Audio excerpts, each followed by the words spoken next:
Hey guys! Welcome to my daily vlog part 2. This vlog is to share how my day and night looks like as a work from home mom. So today is Sunday, my comfort day of the week.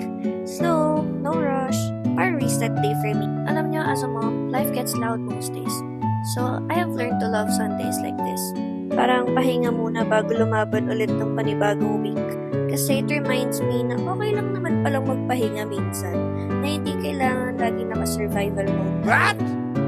Kaso nagising na yung nagdadala ng chaos. Joke lang.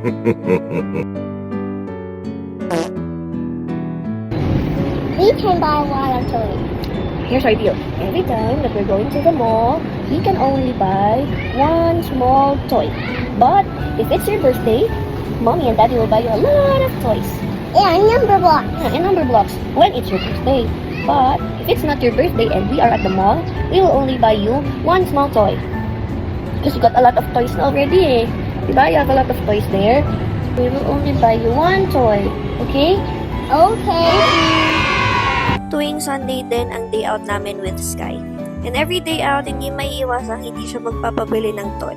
Kaya palagi ko siyang nire-remind na laging one small toy lang yung kaya naming bilhin for him. Hindi naman sa madamot kami, kundi gusto lang namin matutunan niya yung value of choices. Kasi hindi lahat ng gusto kailangan makuha agad. At okay lang ma-excite, pero okay din matutong pumili. Disclaimer lang di kami perfect parents, pero ito yung mas nag-work sa amin. Cheers!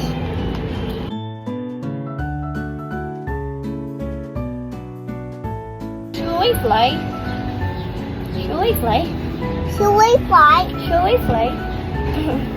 Stay away from our drink. Yeah, stay away from our drinks. This is all mine. Yeah, it's all Sky's.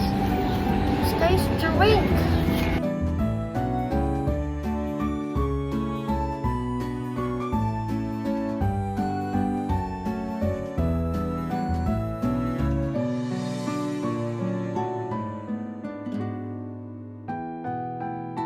Come on, just cheers.